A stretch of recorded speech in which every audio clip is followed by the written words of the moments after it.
जय गुरुदेव।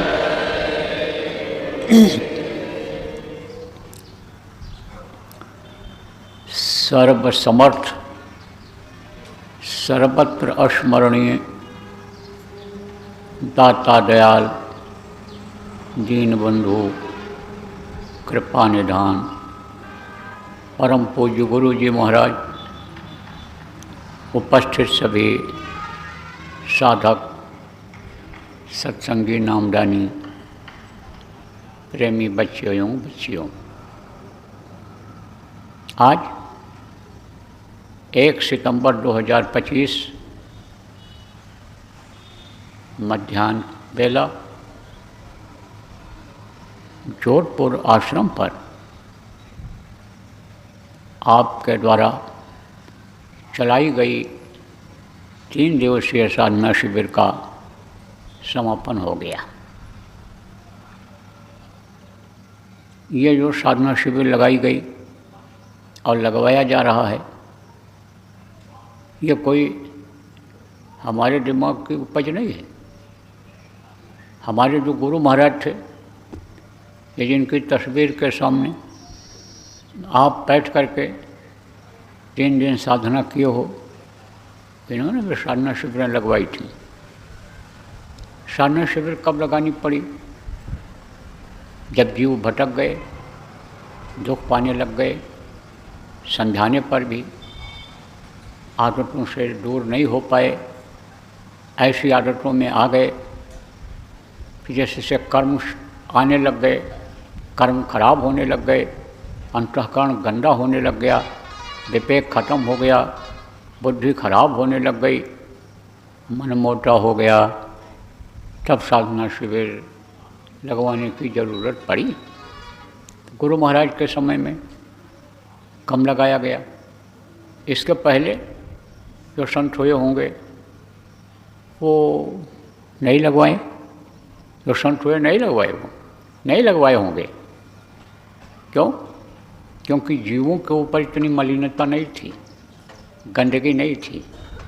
इस समय पर कलयुग का जोर चल रहा है, जगह जगह पर कलयुग जोर लगा रहा है। क्या जोर लगा रहा है?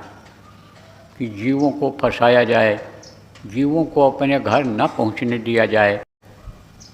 यह कलयुग में काल का जोर चल रहा है, माया का जोर चल रहा है। इस समय पर बुद्धि बहुत जल्दी खराब हो जाती है, आदमी विवेक खत्म हो जाता है, खान पान की वजह से अंतःकरण गंदा हो जाता है। मन यह गुरु भक्ति से अलग कर देता है, गुरु के वचनों से अलग कर देता है। इसलिए मन चित्त बुद्धि को सही रखने के लिए साधना शिविर लगवाई जा रही है। आप समझो कि रजोगुण तमोगुण सतोगुण, ये जो त्रिताप हैं, ये इंसान को जला रहे हैं। चाहे नामदानी ही क्यों ना हो, लेकिन उसको भी परेशान कर रहे हैं। कर्म नामदान लेते हुए भी इंसान खराब कर ले रहा है। साथ गलत पड़ गया, दुनियादारों के बीच में रहने लग गया, पड़ोसियों के कर्मी जीवों के पड़ोसियों के बीच में रहने लग गया, तो उसका असर आने लग गया। ऐसे ही रिश्तेदार मिल गए नाम के चक्कर में कि हमारा नाम हो जाएगा, अच्छे घर में हमारी लड़की जा रही है, दूसरे की लड़की को हम लड़के के लिए ला रहे हैं, तो हमारा नाम हो जाएगा, इज्जत बढ़ जाएगी। तो वो सब कर्म आने लग गए। उससे तरह तरह की बीमारियां, तरह तरह की परेशानियां लोगों में आने लग गई। तब दुख में कहीं कुछ याद आता है, दुख में गुरु भी भूल जाते हैं, दुख में प्रभु भी भूल जाते हैं, दुख में नज़दीक के अपने जो परिवार के लोग भी हैं उनका प्रेम खत्म हो जाता है। दुखी आदमी को बहुत परेशानी होती है। तो जब देखा गया भाई दुख दूर करना जरूरी है, तब दुख निवारण शिविर लगाई गई। कई शिविरें लगी हैं, आप लोगों ने लगाया भी होगा। अब ये 4 चरणों की शिविर आप समझो कि ये लगवाई जा रही है। प्रेमी जितने भी जीव इस समय पर हैं इस दुनिया संसार में, सब प्रभु के ही हैं। उसी के अंश जीवात्माएँ हैं, चाहे पेड़ पौधे हों और चाहे आपके समझो कि ज़मीन के नीचे रहने वाले कीड़े मकोड़े हों, ज़मीन पर चलने वाले कीड़े मकोड़े पशु और पक्षी हों, या आसमान में उड़ने वाले पक्षी हों, या पानी में रहने वाले पक्षी हों, पानी में रहने वाले जानवर हों, इनमें सब में प्रभु की अंश जीवात्मा है। दया सब पर करता है, लेकिन वो भोग योनि में हैं, योग कर नहीं सकते हैं। वो तो पैदा हुए, खाए, बच्चा पैदा किया, दुनिया संसार से चले गए, एक योनि उनकी बदल गई, फिर दूसरी योनि में बंद किए गए, तीसरी में बंद किए, 84 लाख योनियों में जैसे जीव डाल दिया जाता है, ऐसे वो बेचारे पड़े हैं। तो खाने और यानी समझो रहने की, जीवन बिताने की व्यवस्था तो वो सबकी करता है। तो कहा सकल जीव मम उपजाया, मैंने ही सभी जीवों को उपजाया है, लेकिन सबसे अधिक मनुष्य मोह भाया। मनुष्य सबसे ज़्यादा प्यारे हैं, क्योंकि जब मेरे पास तक पहुंच सकते हैं। इनकी जो योनि है, इनका जो शरीर है, वो इस तरह का है, उसमें रास्ता है, और उस रास्ते से मेरे पास तक पहुंच सकते हैं। तब वो दया करता है। जब दुखी हो जाते हैं जीव, जब रोने चिल्लाने लगते हैं, जब नरकों में पहुंच जाता है जीव, 84 में जब वो चक्कर काटता है, तब जीव प्रार्थना करता है कि अब दया करो, दया करो, दया करो, दया करो। जैसे आप लोग चिल्लाते हो दुख में कि दया करो प्रभु, दया करो गुरु महाराज को मान रखे हो, अपना प्रभु मान रखे हो, तो चिल्लाते हो कि दया करो, दया करो। तो उनका नाम है दीन बंधु दीनानाथ। जब देखते हैं जीवों को दुखी, तब वो कहते हैं किसी न किसी को भेजते हैं। किसी को भेजते नहीं, बल्कि खुद आते हैं। निराकार यानी वो साकार रूप में आ जाते हैं। निराकार किसको कहते हैं? जिनको इन बाहरी आँखों से देखा नहीं जाता है, उनको निराकार कहा जाता है। और साकार किसको कहते हैं? जैसे आप हमको देख रहे हो, हम आपको देख रहे हैं। आप देखो, ये गुरु महाराज का फोटो लगा है, मंदिर बना है, आप यहाँ देख रहे हो। तो इस तरह से ये साकार है। जो इन आँखों से देखा जाता है वो चीज़ साकार है, और जिनको इन बाहरी आँखों से नहीं देख सकते हो वो निराकार है। तो प्रभु साकार रूप में आते हैं और समझाते हैं, बताते हैं। आप ये समझो, जितने भी आए महात्मा महापुरुष आए, सब में उसकी अंश रही है। प्रभु की अंश सब में रहा है, और उन्हीं की शक्ति से अन्य लोगों ने काम किया है। लीलाएँ भले की हूँ, जैसे आप ये समझो, प्रथम स्थान से व्यापक ब्रह्म निरंजन निर्गुण विगत विनोद, और सोच प्रेम भगत बस कौशल्या के गोद। आप ये समझो कि वो आए थे। कौन आए थे? राम भगवान तीर्था में आए थे। वो कहाँ से आए थे? वो उनको ब्रह्म बताया गया। ब्रह्म स्थान से आए थे, समझ लो, वहाँ से भेजे गए थे। वो काम करने के लिए आए थे, दुष्ट का संहार करने के लिए आए थे। तो उन्होंने विनोद भी किया, अनेक समझो कि एक तरह से लीला किया, जिसको मोटी बात समझो। कौशल्या के गोद में पैदा हुए और पिता के वियोग से रोए, जंगल में गए, लक्ष्मी को यानी समझो सीता हरण पर आप ये समझो कि रोए, पता लगाए, जैसे हे खग मृग हे मधुकर श्रेणी, देखी तुमने सीता मृग नैनी। लीला किया, जानकारी थी, लेकिन एक ग्राउंड तैयार किया। जैसे लड़ाई करने को होता है, जैसे खेल खेलने को होता है, तो पिच बनाते हैं, क्रिकेट खेलना होगा, हॉकी खेलना होगा, तो एक मैदान बनाते हैं, ग्राउंड बनाते हैं। ऐसे ये सब उन्होंने ग्राउंड बनाया था।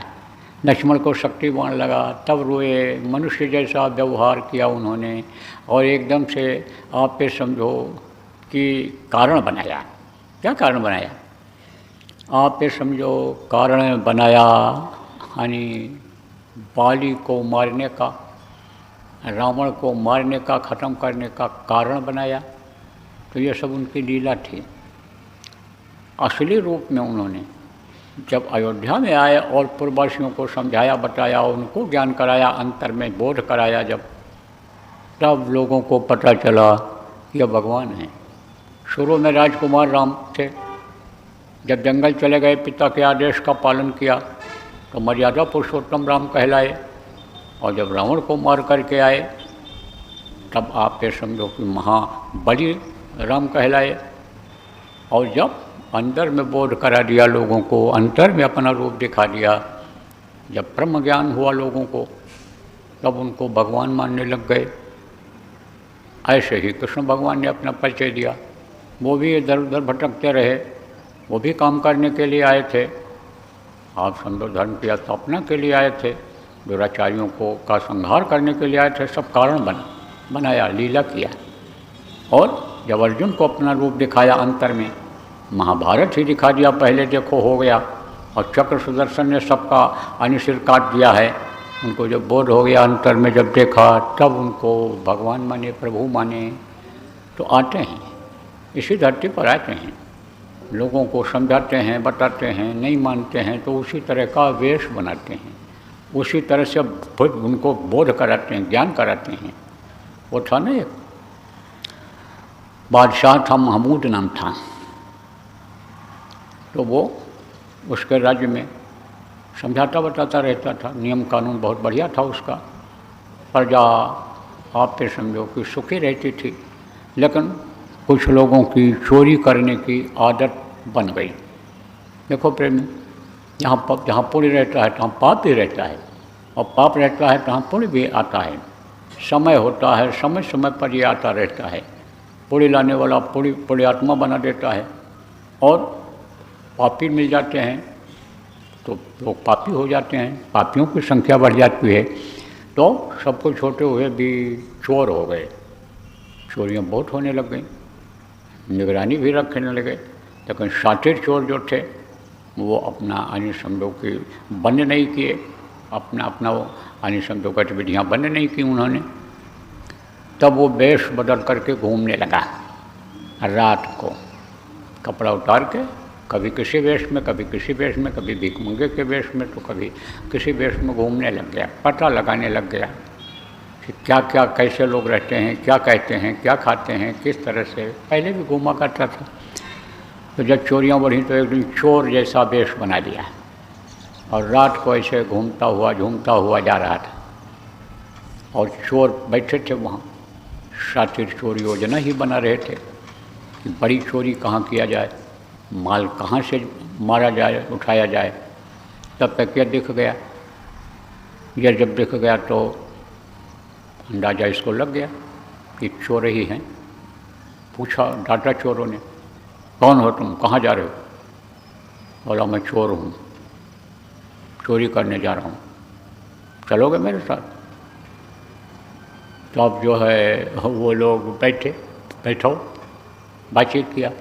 अब उसी तरह का राजा तो माहिर था ही, राजा तो हर काम में माहिर रहता था, और जो माहिर होता था, राजा जानकार होता था हर चीज़ का, वही राज को बढ़िया चलाता था।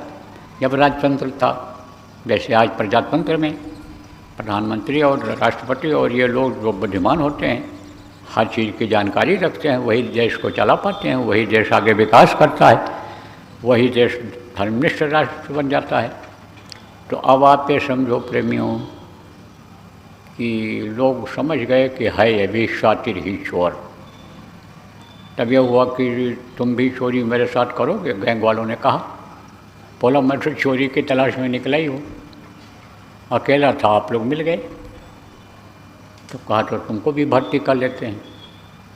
तो बताओ कि आज का लीडर किसको बनाया जाए? मुखिया, नेता जिसको कहते हैं।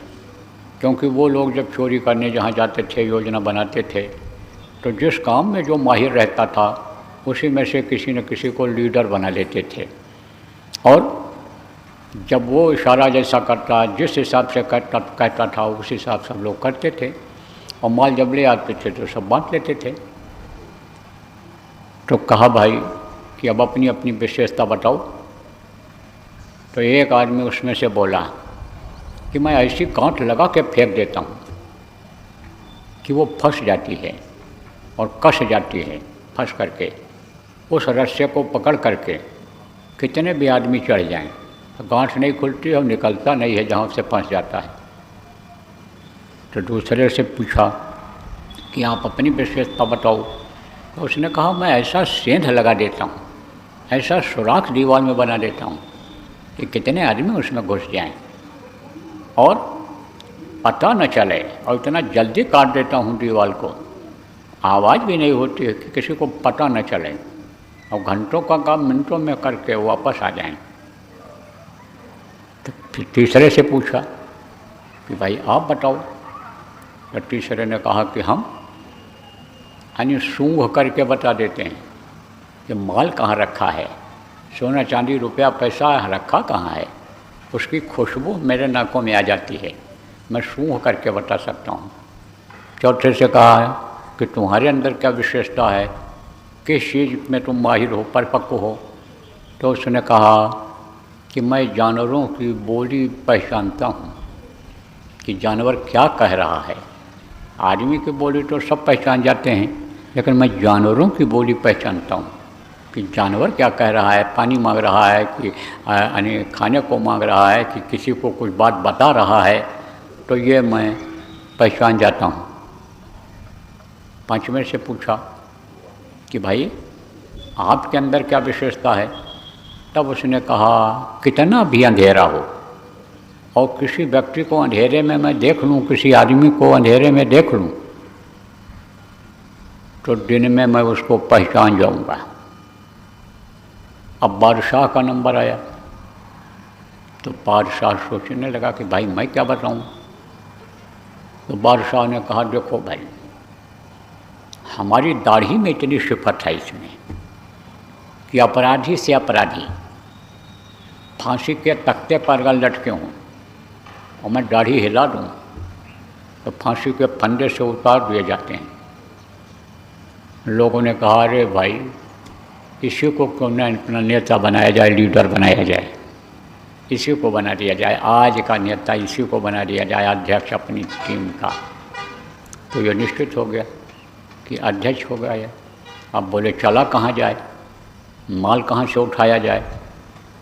लोगों ने कहा भाई टीम तो अपनी बन गई, तो बड़ा माल क्यों न लाया जाए, क्यों न चला जाए आज राजमहल में चोरी किया जाए। बादशाह फंस गया बेचारा, करे तो क्या करें। अब चारों बोले हाँ ठीक है। अब बोले अध्यक्ष से पूछ लो। अध्यक्ष ने कहा चलो ठीक है चला जाए, और क्या, बड़ा माल मारा जाए। अब पाँचों छयों चल पड़े। तो चलते ही थोड़ी दूर पर कुत्ता भूखा, तो चौथे से चोर से पूछा लोगों ने क्या कह रहा है कुत्ता। तब बोले कुत्ता कह रहा है कि हम में से कोई बादशाह है। तो सब हंस पड़े, बादशाह भी हंस पड़ा कि चोरों में बादशाह है, ये तो ऐसे ही है, चाहे कुत्ता गलत बोल रहा है और चाहे ये पहचान नहीं पा रहा है बोली कुत्ते की। चल पड़े, गए, रस्सी फंसाया, चढ़ गए सब के सब। उसने सेंध लगा दिया, दीवार काट दिया, घुस गए, सूंघ करके माल को बता दिया यहाँ पर है, तोड़ दिया तिजोरी, फटाफट कट गई, निकाल दिया माल, बांध ली गठरी और फटाफट सब उतर आए, निकल गए। जिस रास्ते पीछे के रास्ते गए थे उसी रास्ते से निकल गए। बादशाह भी उतर के चला गया उन्हीं के साथ। अब जहाँ यह माल बांटते थे वहीं पर माल बटा, बादशाह को भी हिस्सा मिला, उन सबको हिस्सा मिला।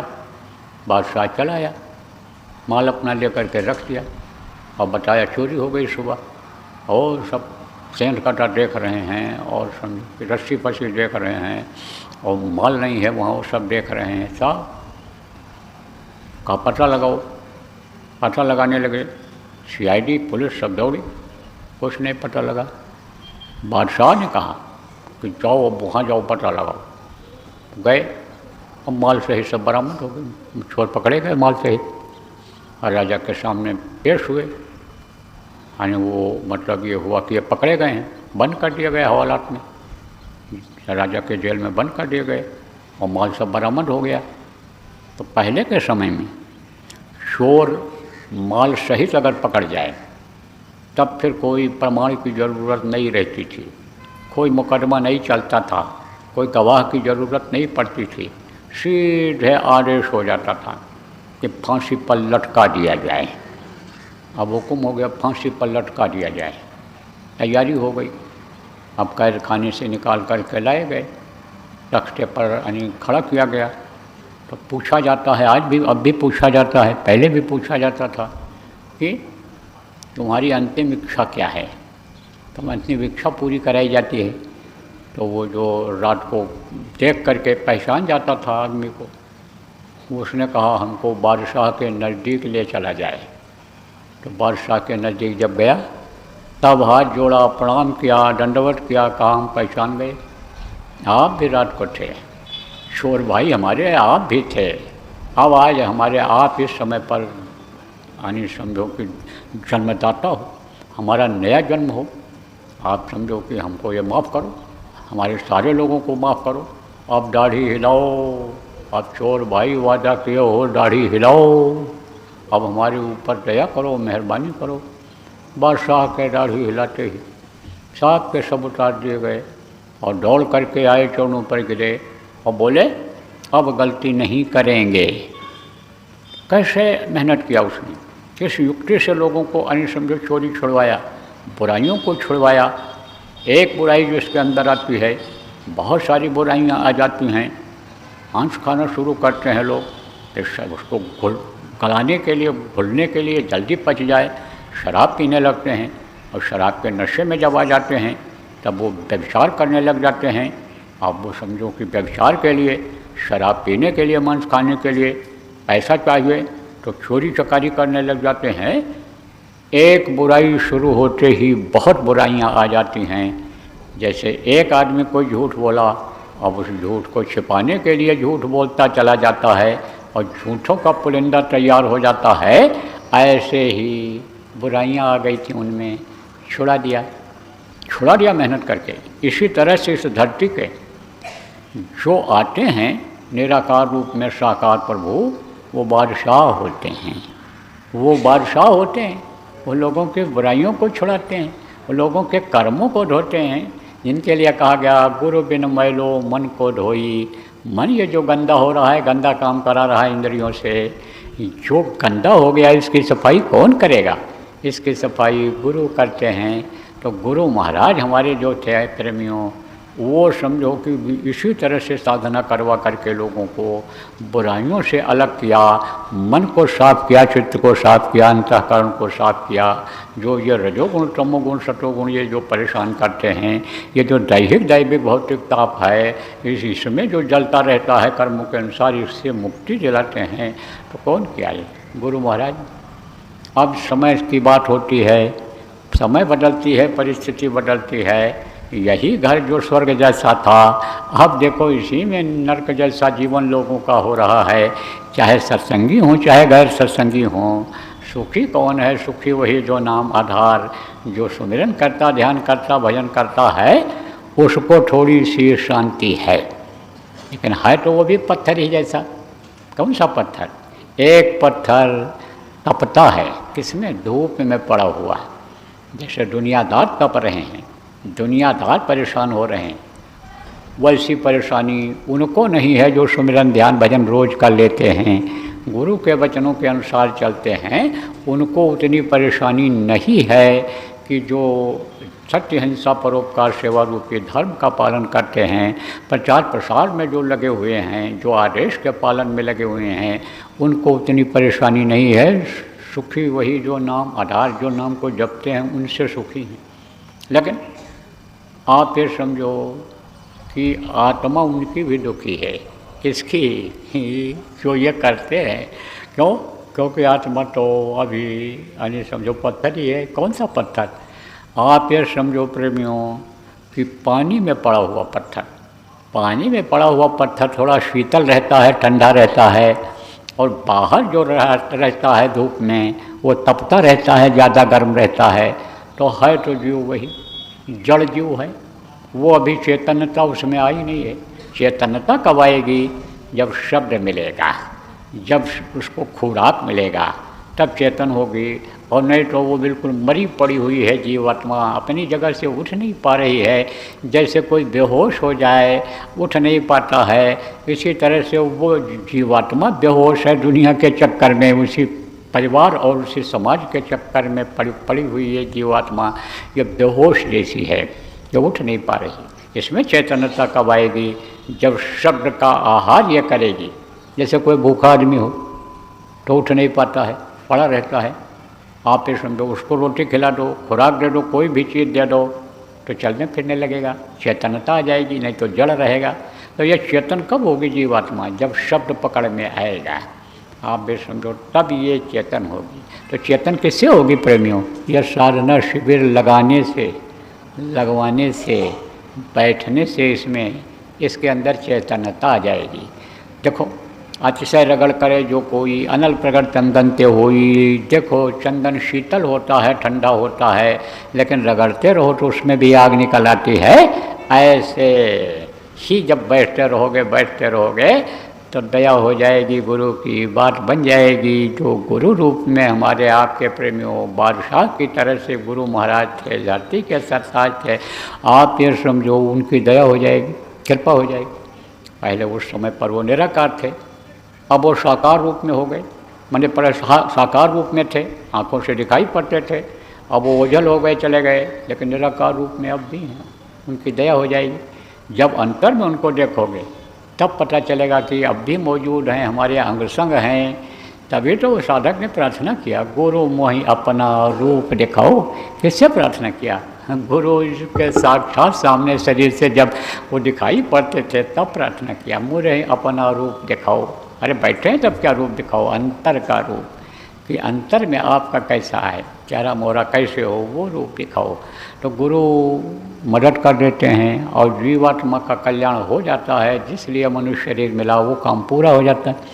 तो प्रेमियों, आप लोग साधना शिविर पीछे भी लगाए हो, पिछले साधना शिविर में भी जो आदेश हुआ था उसको भी आप लोग लगाए होंगे, और ये अभी 4 चरणों का था, इसको भी लगाए हो। लेकिन अभी आपको और लगाना है, और समय आपका निकला चला जा रहा है। जो समय सीमा आपको दी गई थी उसके अंदर पूरा कर लेना है। तो देखो, 10-12 दिन का समय है, आज का तो दिन निकल गया, और कल आपका सत्संग है वो भी निकल जाएगा। तो 10 ही 11 दिन 12 दिन मान लो आपका बचता है। उसके बाद फिर दूसरा आदेश मिलने वाला है, तो चूक जाओगे कि नहीं चूक जाओगे? अरे भाई, जो ये जगाने वाली बात ये बताई गई, वो कैसे, ये विवेक कैसे उत्पन्न हो पाएगा? अंतःकरण आपका कैसे साफ हो जाएगा? बुद्धि ही अभी सही नहीं हुई, क्योंकि सबको अनुभूति हुई ही नहीं। शांति जरूर मिली आपको जो बैठे हुए हो, लेकिन थोड़े ही लोगों को इसमें कुछ नहीं समझो झलक मिली होगी। तो कैसे होगा ये? फिर वैसे कैसे रह जाओगे? हाँ, जड़ ही के जड़ रह जाओगे, चैतन्यता कहाँ से आएगी? इसलिए जल्दी से पूरा कर लो, जल्दी से। उसके लिए अभी आपको छुट्टी होगी थोड़ी देर के लिए, और जाना, पेट में कुछ डाल लेना, मिल जाए प्रसाद जो भंडारे में बना हो, और फिर उसके बाद बैठ करके आप मीटिंग करो। या बच्चियाँ माताएँ अलग गोष्ठी कर लें, आप लोग अलग गोष्ठी कर लो, या चाहो सब लोग एक साथ बैठ करके मीटिंग करो, और तुरंत की तुरंत योजना बनाओ, और हमको एक आदमी बताओ कि इस तरह योजना बन गई, और आपके ज़िले में कहाँ कहाँ लगा उसकी भी जानकारी हमको दो। वहाँ भी पता करो चारों लग पाया नहीं लग पाया, जिला स्तर का ही यहाँ लगता रहा है या और जगहों पर लगता रहा है, यह सारी जानकारी आप करके हमको बताओ, क्योंकि मैं यहाँ मौजूद हूँ। और आप सब बताओ कब हम शुरू करेंगे, कब ख़त्म करेंगे, कहाँ करेंगे, कैसे करेंगे। कोई जगह ये तो बताई नहीं गई है कि यहीं पर हो, कहीं दूसरी जगह भी आप कर सकते हो, लेकिन होना चाहिए। चारों चरण होना, चारों में बैठना चाहिए आदमी को। जो चारों में बैठेगा उसको अलग लाभ मिलेगा, एक में बैठेगा उसको अलग लाभ मिलेगा, 1 घंटा बैठेगा उसको अलग लाभ मिलेगा, ज़्यादा देर तक बैठेगा उसको अलग अनुभव करेगा, अनुभूति होगी उसको। तो ये सब आप समझो, उसकी आप सब योजना बना लो, लोगों को बताओ। जिम्मेदार बन जाना ये कोई जिम्मेदारी नहीं है, जिम्मेदारी निभाओ, और नहीं निभाओगे तो ये जो साधक लोग हैं ये आपको कोई जिम्मेदार नहीं समझते हैं। ये तो काम को देखेंगे, हमको इन्होंने कितनी प्रेरणा दिया, साधना शिविर हमारी कितनी लगवाया, हमको क्या मदद किया, ये कितनी देर तक बैठे, ये लोग देखेंगे तो आपको निकाल बाहर कर देंगे। जो इज्जत के लिए आप लोग जगह लिए हुए हो, जो इज्जत के लिए पद लिए हुए हो, वो इज्जत खत्म हो जाएगी, नहीं हो जाएगी। इसलिए उसको बनाए रखने के लिए जो असली चीज़ है उसको कराओ इनसे, और खुद भी करो। और खुद नहीं बैठोगे तो कैसे पता चलेगा कि क्या टेस्ट मिलता है इसका, क्या आनंद मिलता है। इसलिए बस वही काम जो पहले से करते आ रहे हो उसी में लोगों को लगा देते हो, उसमें भी यही साधक काम आते हैं आपके। इसलिए इनका साथ दो साधकों का, और साधना शिविर लगवाओ। आप लोग जो जिम्मेदार बने हुए हो जिला के, आप समझो जोन के जो जिम्मेदार बने हुए हो, ये सब आप इन कामों को कराओ। और ये संदेश जहाँ तक जा रहा है सब के लिए जा रहा है, देश विदेश के लिए। इसको आप जो जिम्मेदार सुनो तो सबको बताओ कि भाई जहाँ जहाँ पर पिछड़ रहा है वहाँ पर लगवाओ।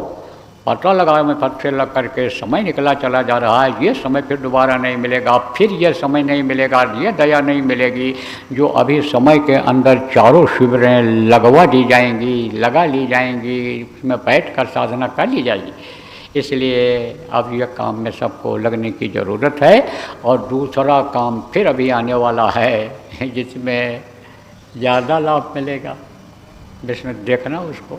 लेकिन कहा जाए कि भाई अब आप गंदगी को उतार दो, निकाल दो, तो एक कपड़ा उतारे रहोगे, कहा जाएगा सफाई तुम्हारे बदन की हो जाएगी। अब तो एक कपड़ा उतारे रहोगे वो गंदा है, तो समझो कि एक उससे छुटकारा मिल गया, हट गया। तो दूसरा है उससे छुटकारा मिल जाएगा जब उसको उतारे रहोगे। तीसरा है तो तीसरे से उतारे रह जाओगे। आप ये समझो तभी तो बदन की यानी सफाई हो पाएगी। आप कोट भी पहने रहो, स्वेटर भी पहने रहो, शर्ट भी पहने रहो, बनियान भी पहने रहो, तो बदन की सफाई करने वाला कैसे करेगा? सोचो आप। इसी तरह से समझ लेना चाहिए आपको। फिर तो कहेगा जाओ पहले यह कपड़ा उतार के आओ, तब देखते हैं कि कितनी गंदगी है तुम्हारे। पहला ही गंदा रहेगा तो कैसे वो कहेगा कि भाई लाओ हम साफ़ कर दें, मार दें हाथ, तरीका बता दें कि बदन साफ़ हो जाए इसका। ऐसे ही समझ लो आप। इसलिए ये सब उतारना जरूरी, गंदगी साफ़ करना जरूरी है। तो बोलो जय गुरुदेव। देखो बता दो सब लोग जो नामदान लेने वाले हैं कल आ जाएं 11 बजे से 12 बजे से कि 11 से 12 से 12 बजे से पहले आ जाएं नामदान लेने वाले। और जिम्मेदारों को बता दो जो लोगों का फॉर्म वगैरह भरवाएँ कराना सबको लेकर आ जाएं, समय से आ जाएं। और गुरु महाराज की दया रहेगी तो सुना करके नामदान दे दिया जाएगा, असली चीज़ दे दी जाएगी, ताकि उनको न तरस न रहे कि सुमिरन क्या होता है, ध्यान क्या होता है, भजन क्या होता है, उसकी जानकारी करा दी जाएगी। साधना शिविर का मतलब वो भी समझने लगेंगे। हमने देखा कि नए लोगों में ज़्यादा उत्साह है और नए लोग ज़्यादा दया के घाट पर बैठ रहे हैं और उनको दया मिल भी रही है, ज़्यादा मिल रही है, क्योंकि लगन है उनको, उनकी इच्छा है। आप तो बेमन से बैठते हो। आप पुराने लोग जितने ही पुराने होते जाते हो, जितने जिम्मेदार बनाए दिए जाते हो, कार्यकर्ता बन जाते हो, जिम्मेदार बन जाते हो, आपका यानी आपकी इच्छा धीरे धीरे इससे हटती चली जा रही है। मन आपका करने को नहीं कह रहा है, लेकिन उनके अंदर इच्छा है, उनके अंदर यानी चाह है, चाहना है, तो वो उनका इच्छा बनता है। तो दया गुरु महाराज की उन पर भी हो जाएगी। और आप अगर समझो कि चेत जाओगे तो आप पर भी हो जाएगी। कहते हैं ना, सुबह का भूला शाम को घर घर वापस आ जाए तो भूला नहीं कहलाता है। इसलिए अपनी अपनी गलती की माफ़ी मांगेंगे हम सब लोग। माफ़ी मांगने की ज़रूरत है गुरु से कि अभी तक हमारा समय बर्बाद रहा, हम भ्रम और बोल में रहे, अब हम असली काम में लगेंगे और लोगों को लगाएंगे। तो बोलो जय गुरुदेव। विनय करूँ मैं दो कर जोरे, सतगुरु द्वार तुम्हारे। विनय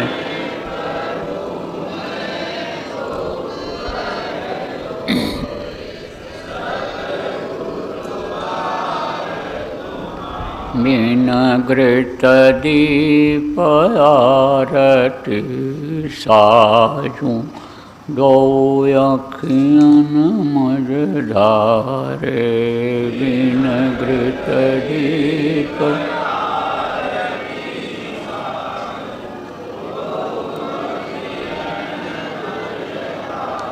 भाव सहित नित बैठी जरोखे, जो हत प्रियतम प्यारे भाव सहित।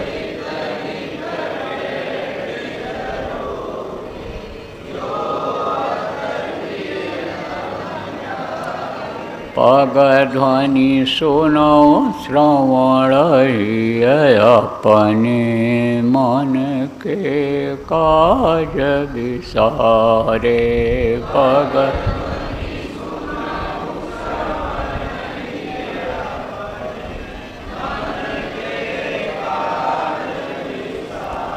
जागी सुरत पियत चरणामृत पियत पियत होई न्यारे। जा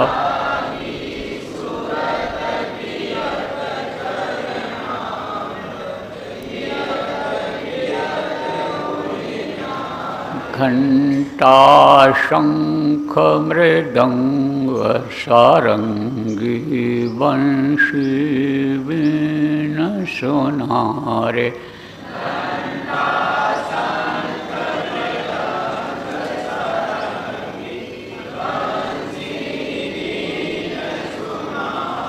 जय गुरुदेव आरती करती गावत जय जयकारे।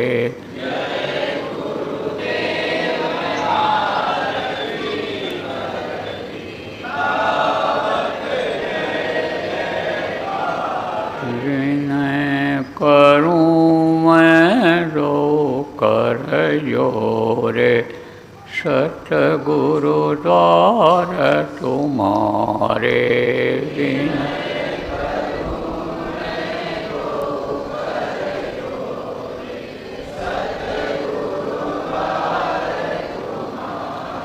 दाता द्वार तुम्हारे।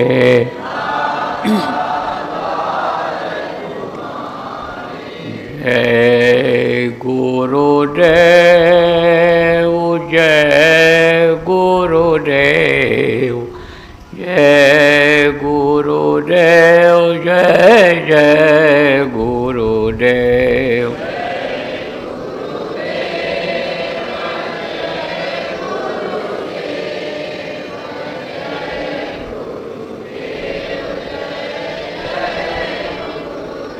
जय गुरुदेव जय गुरुदेव, जय गुरुदेव जय जय गुरुदेव।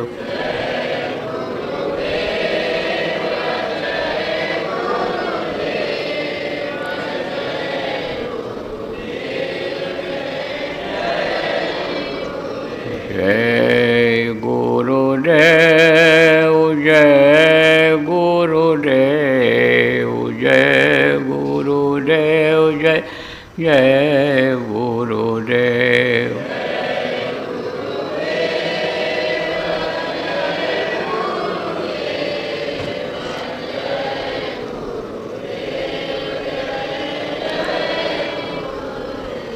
जय